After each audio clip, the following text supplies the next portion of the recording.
Hope you guys had a wonderful holidays and Merry Christmas to everybody and Happy New Year. With that being said, welcome back to another episode of the D-Hop Talking Shop podcast. So women in sports, man, you know I'm a big advocate, love to acknowledge women in sports. So I want to go ahead and take time to say to show you guys that who I got on my show today. So on today's show, she graduated from Peer Review A&M University. Yeah. She taught for 5 years and she also won Sports Executive of the Year. Ladies and gentlemen, I'd like to introduce to you Mrs. Alexandria Williams. Thank you so much for having me. Thank you so much. It's an honor. Finally, I got you in the studio. Yes. Listen, y'all, answer your DMs. Lesson learned.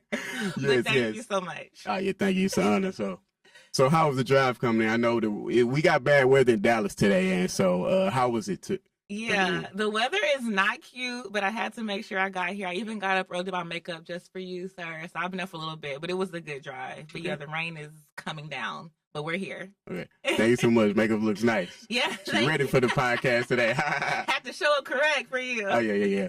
So before we get started on your journey, so where are you born and raised at? I was born in Fort Worth, Texas. Okay. Dad played football at TCU, Horned Frog, all of that good stuff. Yeah. But I actually was raised in Texarkana, so East Texas. Okay. So middle school, high school was there. If you don't know where that is, think about it like Allen or Frisco without Dallas attached to it. Yeah. So like I think now it's a 6A school, but like huge school, played volleyball captain, student body vice president, all that jazz. Okay. Cheered and all that stuff, but Okay. kind of that's where I grew up. Okay. So yeah, I say High School Musical, but like more diverse. Did you go to a lot of those TCU games? I did, Okay. and we still go. My dad's teammates still go to games. F.A. Dry, who was the coach, his son is still around, so we go sometimes. I like going with them because they get, they do it up. Okay. I went to tailgate one time, Yeah. and they had, y'all make fun of me. They had like the screen outside the tailgate, like on the RV. Yeah. And they had like catered. They had like a bartender. I was like, I love it here. You can like do this. So this is my kind of people. Yeah. But no, yeah. I love, that's my football collegiate team is TCU. Okay, yeah, For sure. I was just gonna actually ask that. Outside of Prairie View. Okay.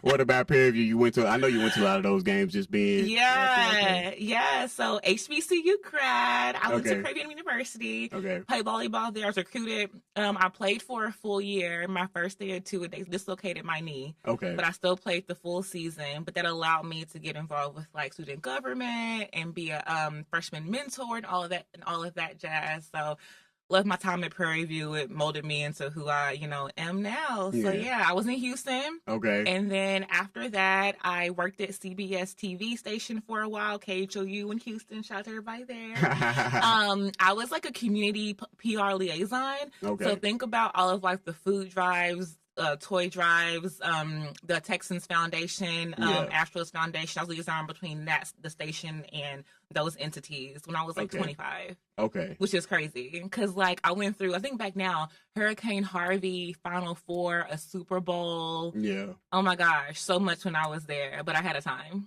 Okay. Yeah. It sounded like you had a time. That's time. what it sounded like. Okay.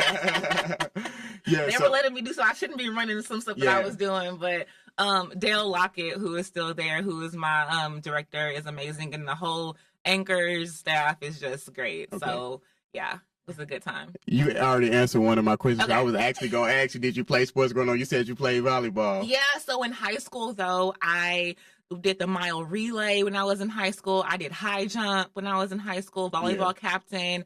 I cheered in middle school. Okay. And then recruited to play volleyball at Prairie View on scholarship. Okay. Might I add. So she was kind of good. You did everything. But I will say my first game was against Baylor. Yeah. I was middle blocker. Y'all, I'm like 5'10" on a good day. I have on heels right now.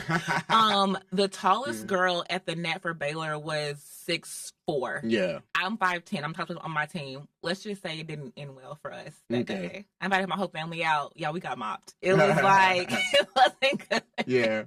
But it was a great time. I loved playing at that level. So wish I could have played all 4 years, but my niece said nope. Oh, okay. Yeah, I understand. So, I also elaborate on that. So, how did you get started into playing volleyball? Like, what made you just? Yeah, that's a really good question. So, I knew I wanted to play sports. Like, my whole family played sports. Dad played TCU. My uncle played. My aunt played at UT basketball. Yeah. Under Jody Conrad.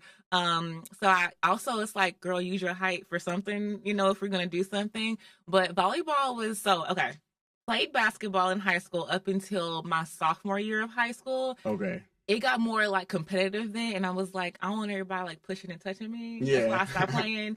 But y'all, everybody was so mad. They're like, "You're too tall. Why are you stop playing?" I'm like, "It's not for me." Volleyball, there's a whole net involved. Yeah. And again, I was pretty good, but I played club. Okay. So shout out to my parents, y'all. The better club team was like an hour and a half away. And my parents drove me on Wednesdays and Sundays for an hour and a half to the better club team. So I played in school. And then when the school season ended, I played travel or club, if you will, after that. So traveling to like California and Georgia and all of that jazz with my teammates. My parents couldn't go all the time like that. So I would go with them. But yeah, shout out to my parents for like putting me, up. But the goal was to like play at Stanford or Nebraska. Yeah. But again, I thought I was like tall, but I guess not in real life. Yeah. Yeah. And then I did high jump. I was pretty good at high jump. Went to regionals a few times. Like I said, mile relay, and then basketball that cut off sophomore year. Yeah. Okay. And then Okay. And now we're here. Oh yeah, definitely. Do you have like a favorite volleyball, basketball player? Okay, volleyball player. I'm forgetting Misty May, and who is her teammate? Don't forgive me, Queen, if you see this, but there was two. It's beach volleyball. Yeah, they're like Olympians duo, like long run, like they were like the goal. Okay. But yeah, and then now like UT women's volleyball team was like killing it. Okay. I think back-to-back national champs, maybe like 3 times. Yeah. They're like amazing. So. Okay.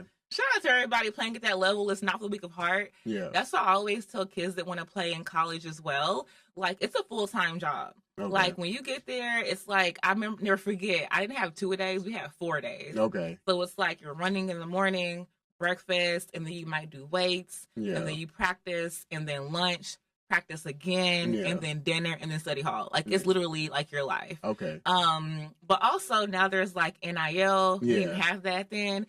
I wasn't that good in college. I was decent, but if we would have had, I would have had all the brand deals, honey. Yeah. I would have been like, we're doing the nails, we're doing the makeup, all the things. But it's a blessing to play at that level. But like I said, full-time job. It's a commitment. So when you step into it, just know what you're getting yourself into. I feel okay. Yeah. So what did you like most about playing?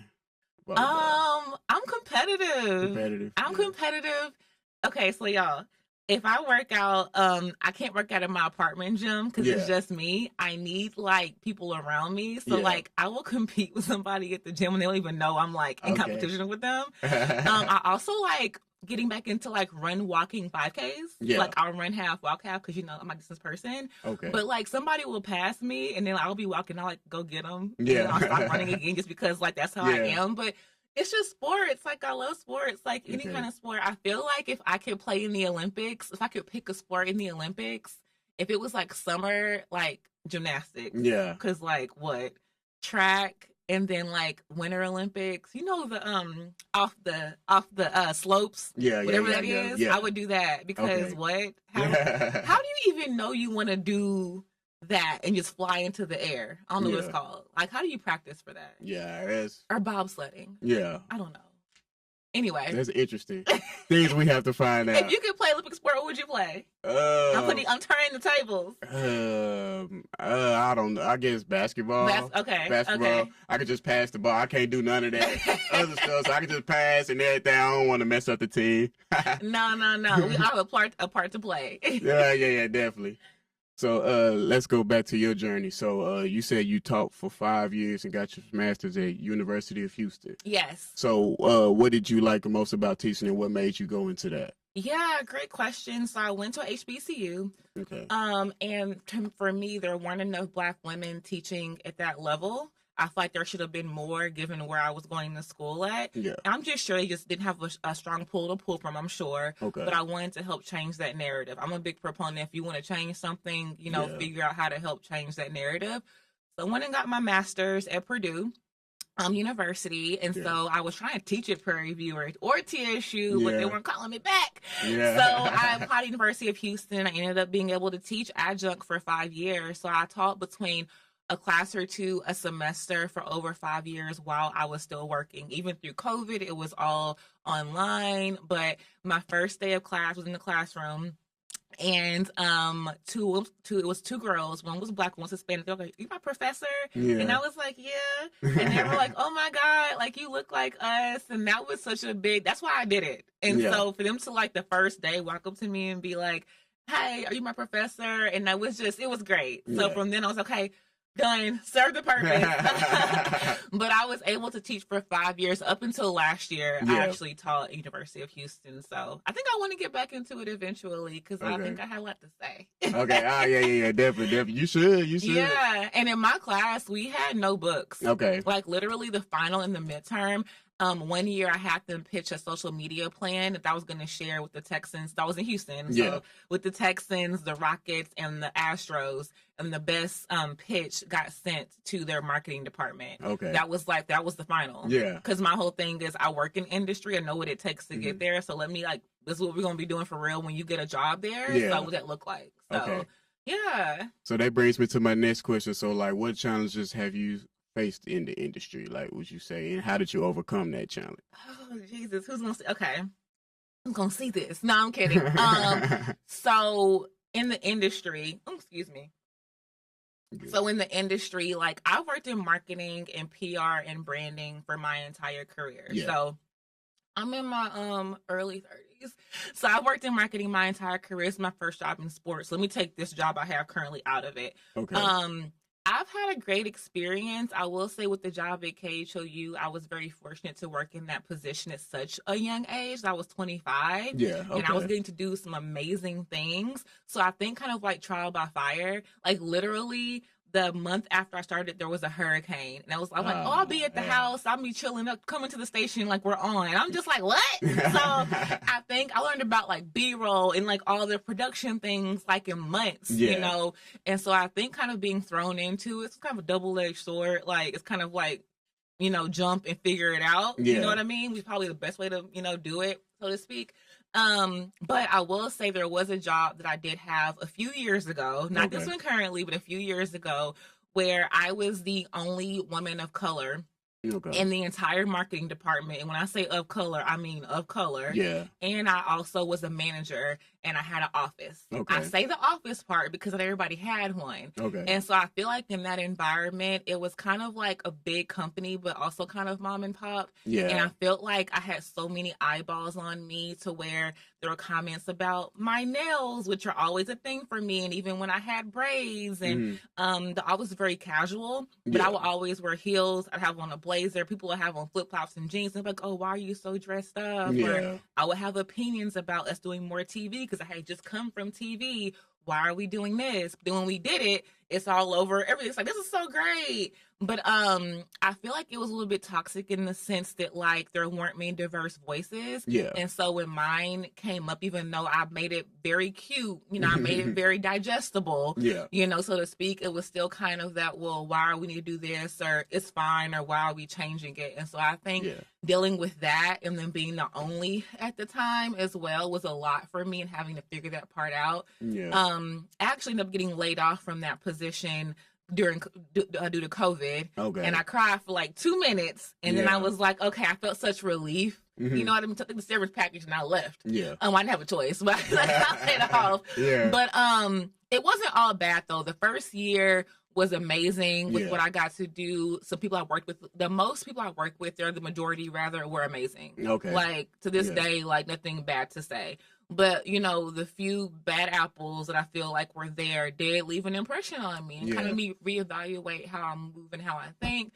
I'm a proponent of everything shapes you into who you should be. Okay. So I don't negate the experience, or I'm not sad about it. Okay, put a little bit more, and put a little bit straighter, in what I'm doing. But yeah, that was a difficult one for me at the time. I never forget also one day I left the office and I had hives because I was just in such I feel like I was messing up and I wasn't, but but they made me feel like that. But also that's not a them thing, it's a me thing. You know what I mean? So anywho, I had to process that one a lot and kind of figure out why it was affecting me the way it was and how also I could help change, the narrative. So Yeah. Everything has for a reason. I'm glad you persevered. Everything for a reason. Yeah, everything definitely. for a reason. I take the good and the bad as an equal situation because it made me who I am today and where I am today, and to be able to handle things more. Because if you're only handling like cute, sweet stuff, then when bad stuff happens, what are you gonna do? You're gonna fold, right?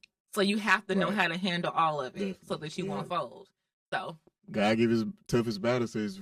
Ooh, but God, my back is tired. I'm leaning, Jesus. Give me some weight off of it. What did I see? This is the last episode of the year, right? Yeah, last one of the year. I saw this Instagram meme and it was like, God, take me off your strongest soldier list for next year. I have done the best. Yeah. I'm tired. But no, thankful for all that I have. Definitely. Take me off that list, Lord. So moving on, so you won Executive of the Year. So take me back to that moment. So like, how did that make you feel? Oh my gosh. So shout out to KG and Cosign Magazine. Yes, I won Sports Executive of the Year in Dallas. So I got a DM on Instagram saying I was nominated. And I was like, what is this? Is this real? Me? Like, oh my God. Then I got an email about it. But basically, Cosign Magazine, wonderful magazine, y'all should subscribe and follow them on IG and all the things. But it's a platform. They have several different categories. So like real estate, entrepreneur, podcast, I believe, beauty influencer, all the things.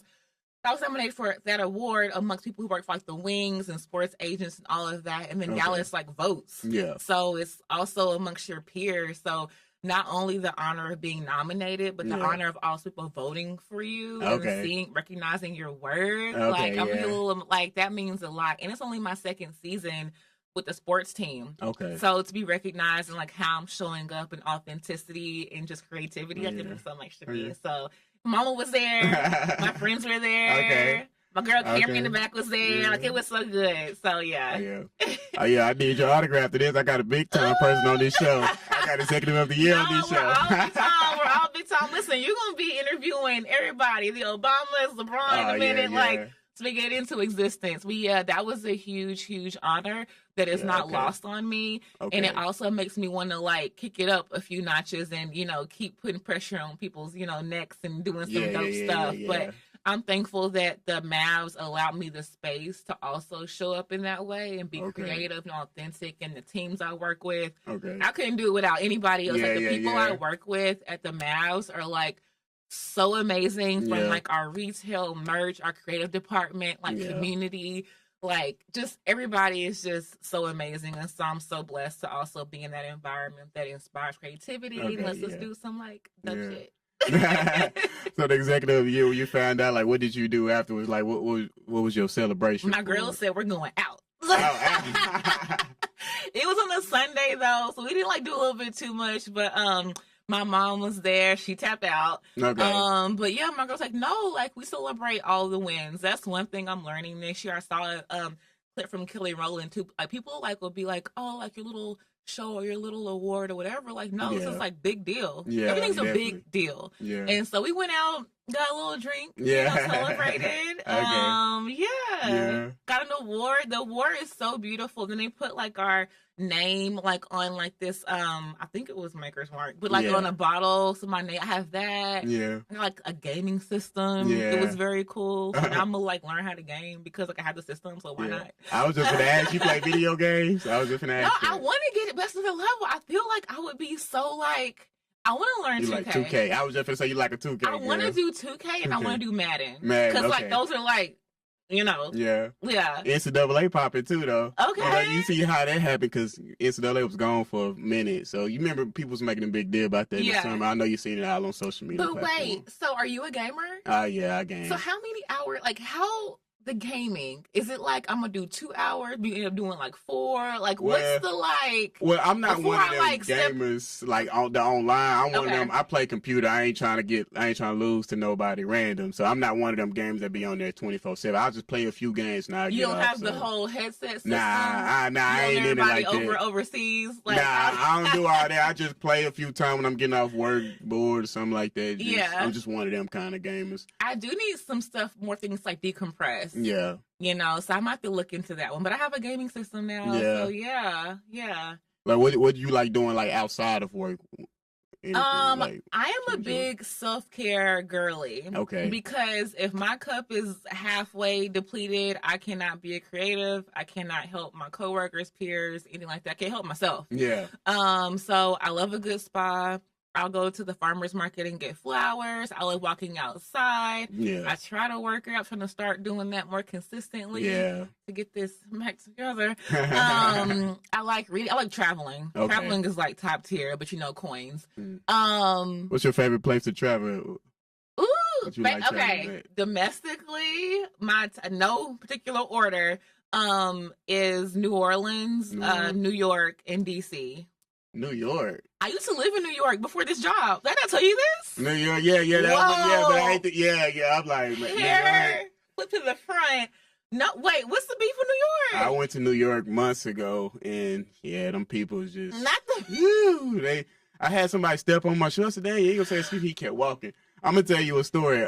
So I was actually leaving New York out my taxi cab drive. He said, "Oh, I'm so happy to see some Southerners because these people in New York, they love us. Yeah, they love us. Yeah. We smile. Yeah, no shade to my friends in New York. Yeah, but New York is interesting. But I said, do like the movies, like Times Square. Yeah, I love it. New York. Okay. So my job before this, I worked for Target at corporate in marketing and media. Shout out to that team too. Again, just all these amazing humans that I get to work with. Who, oh my gosh. Okay. Target was a good time. Yeah. But I worked in Target for marketing and media for about 2 years. Okay. Kind of during COVID. Also, George Floyd, all of that happened in Minnesota. Yeah. And so they were kind of like trying to hire people of color in merchandising and marketing, all the things. And I was like, here I am. Yeah. I'm amazing. Yeah. So I got to work there, but I was fully remote. Okay. So I was like, why not move to New York? Because I can. Yeah. And so I had a friend there who allowed me to come stay with her for 2 months. Then 2 months was 3 months, and then a year. And then I was in Brooklyn. I was in Crown Heights. For real. When I say I had a time, I had a time. Yeah. New York is a time. That's all I gotta say. I'm not gonna say story. It was good. It was good. It was good. You gotta go back. I might go back. I might end up. I was on the subway. I'm a subway girly. I heard about them subway. I heard people getting robbed. I got the biggest rats. I heard about this. Is stories I heard. I saw rats, but it wasn't it wasn't crazy. Like Tom and Jerry now type deal. But yeah, I was at the Dumbo and Soul Houses, the U.S. Open. Yeah, I had fun. Yeah, I was saying, but it was like a little over a year, and then now I moved back for this role. Okay, definitely see that. So going back to you, so you highlight women on social media and fashion. So you big on fashion. So what do you like the most about it? Like how you feel like that's important? Yeah. So I used to have a sketchbook where I would design things. This was when I was 10, 11. They were not good designs. I think I had cow print skirts. It was wild times. Yeah. I've always been to fashion. So Vogue magazine, Elle, Project Runway, America's Next Top Model. I've been into fashion. Okay. And so I was like, how can I kind of merge fashion? Hopefully I'll see y'all like what I'm wearing today. But how can I merge fashion and then sports? And so I was like, well, I'll do get ready with me videos, but sports. So going to a game or going to work or doing that. So I just started doing that, but I hope the girlies are liking it or the men, whomever, but just kind of what I would wear to work, working in sports. So this casual, elevated chic, sporty look is kind of what I'm going for. I tell people all the time, you got to make sure that you dress appropriate because you never know who you're going to run into. You never know. Especially here in Dallas. My bad. It's okay. But yeah. You literally never know. And I feel like I'm becoming a little bit more recognized. Not that I'm famous, but so I'm I can't just step out any kind of way. So even if we share the arena with the stars and then concerts, even when I'm just there, I have to, Okay. I always be on your P's and Q's. Definitely. But yeah, hopefully I can get some brand deals. Okay. From the Get Ready With Me videos and all of that. Because I always tell people as well, you want to also build your own entity and brand outside of whatever you do, because they go hand in hand. So one's making one better. And so I want to make sure that I'm also showing up in that space for myself and honoring the platform that God gave me as well to use. Because it's not about me. Literally, I'm a vessel that he is using, and I want to honor what he gave me appropriately because he's taking it away tomorrow. So I want to make sure that I'm using it in the right space. So I think the fashion and kind of the sports combination is good. And I'm also going to start doing videos, reviews for like sports documentaries, sports books, and just all of that, like a quick like recap of the documentaries on Netflix and HBO and that kind of thing also. So. Give me some fashion tips. I know, I like it. I like the cream, the hoodie, Thank you so much. Thank you so much. Trying to look like something. Trying to look like something in this show. So what went on behind the rebrand of the Dallas Mavericks? And woo, how much time do we have? So my official title is Director of Marketing for Corporate Sponsorships and Merchandise. Okay. The and merchandise happened after I started. Yeah, so, you know how that goes, but I'm thankful they saw enough in me to entrust with me, doing marketing merchandise also in our merchandise team, Farrah, Grant, Cameron, like Madison, Cortland, like so amazing. Okay. So I do marketing for merchandise also.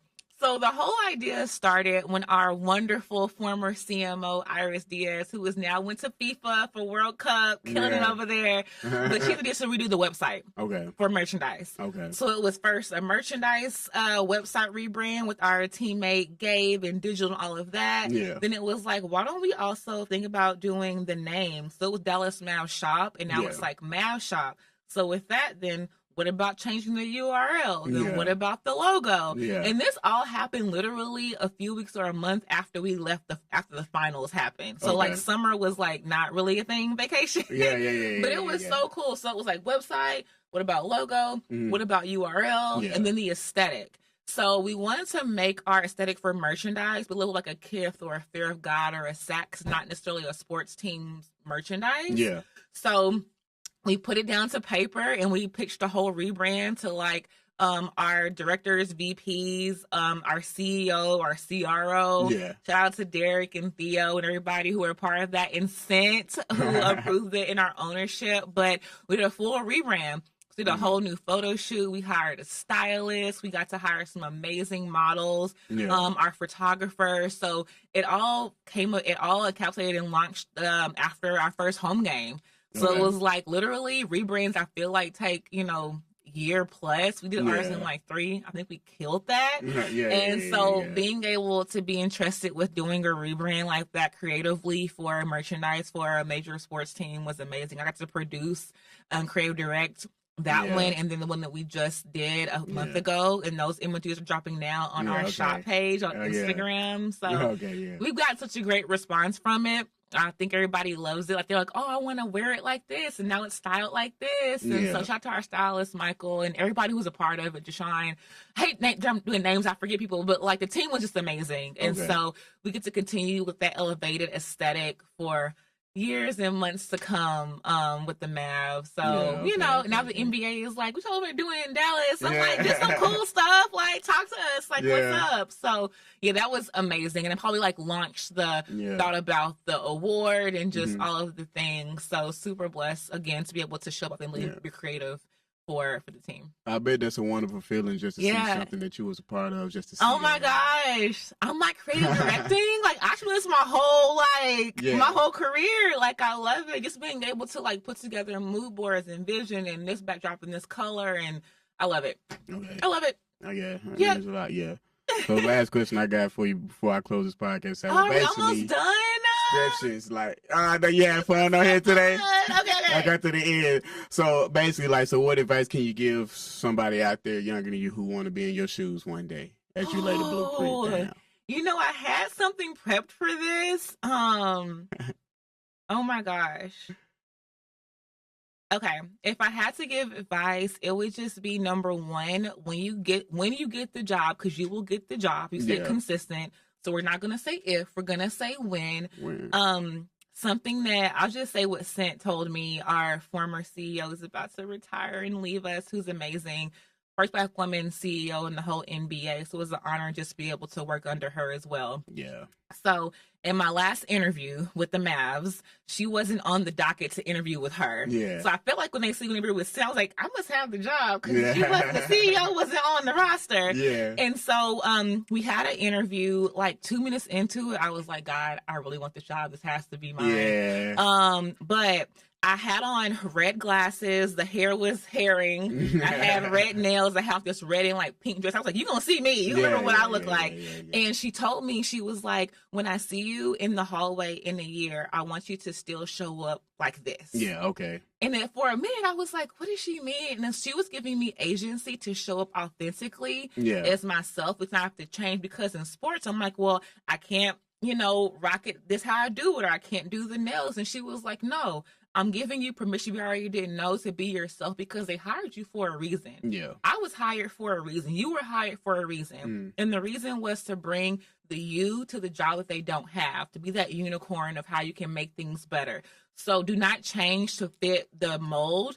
You let the mold change to fit you, because they hired you for a reason. Okay. So be consistent, even with the no's. Something else I'll say, to be fully transparent, with the NBA, I got reached out to for a job with the Thunder during COVID. Yeah. I got laid off from my job I mentioned to you. Yeah. They called me, went 4 rounds and not get the job. And I was like, God, like, they called me, like, what's up, sir? Like, hey, talk to me. Hey. Didn't get the job. They said, we liked you, though. Stay in touch. Interviewed with the Thunder over the course of years, the Bulls, the Nets, and then now the Mavs.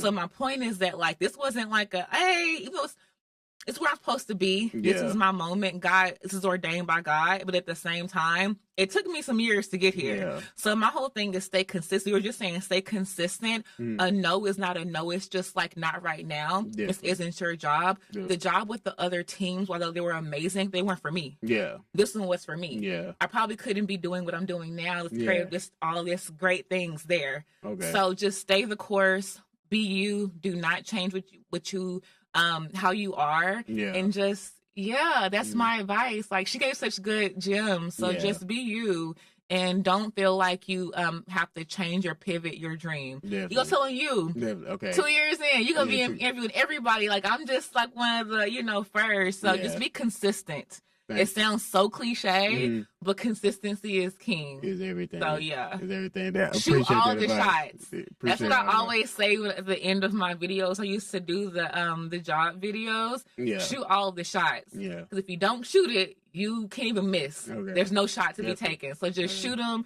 and we'll see what happens, and keep going. So since this is my last video, what is your New Year's resolution for 2K25? On this show. What I want to do for myself is, I feel like I give so much grace to the people. I don't give the same grace to myself. Definitely. And so I want to be soft with myself, give grace to myself. Yeah. And I also want to show up for my job how I show up for myself. Yeah. So putting the same energy into what I'm doing, into what I want to do, self-care that I'm doing for other things. Yeah. But those are kind of my things. So giving myself more grace and just showing up, be consistent. Yeah. I'm saying yes. So saying yes to podcast interviews and speaking engagements, and just seeing where it takes me. Because if God's presented it to me, I'm like, okay, God, I'm going to go with you. Yep. I know you're going to have my back. So like, just showing up. Yeah. What you got planned for the New Year's? So I was going to be outside. Yeah. But outside on New Year's is like a different kind of outside. Yeah. So I'm gonna go to my church for church service. And then the next morning my mom was there. Are you sure? I'm gonna walk the New Year's Day 5K on Katy Trail. So I'll be there the next morning. Okay. So she was like, are you sure you're gonna be up? I was like, yeah, I'm gonna do that. So church, and then I'm gonna do the 5K to start the year off like moving. What about you? You gonna be outside? Nah, I don't know. Probably not. It's giving you are. We don't want to say it on camera. Like I said, I'm not from Dallas. I don't know people like this, so I'll probably just be in the house. I might go to a bar, drink, eat, something like that. I don't know. I'm kind of more of a homebody, but I'm quick to go outside when it's like a Mavs game, football. I'm one of them kind of people. Okay. But don't get it twisted. I'll go to a club here and now. That's what I was saying. When my friends come down, but I say I don't have Dallas friends like that. So but when my friends from Little Rock come down, oh yeah, we outside. That's how. Right, but I said that's where I'll be, and then we have a game literally next Friday. So back at it. Yeah, who y'all playing? Play the Cavs on January 3rd, our next home game. But yeah, All-Star voting is here.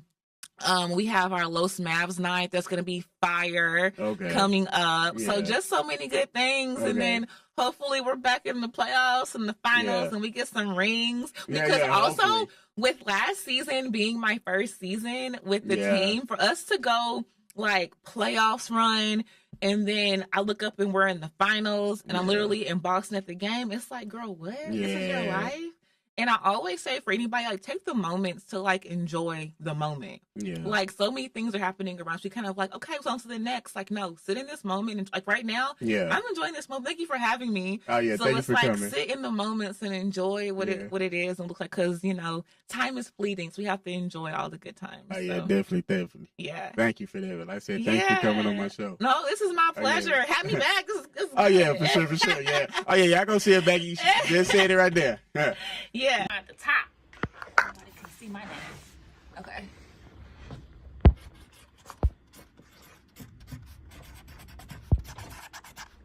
I gotta put a heart over the eye.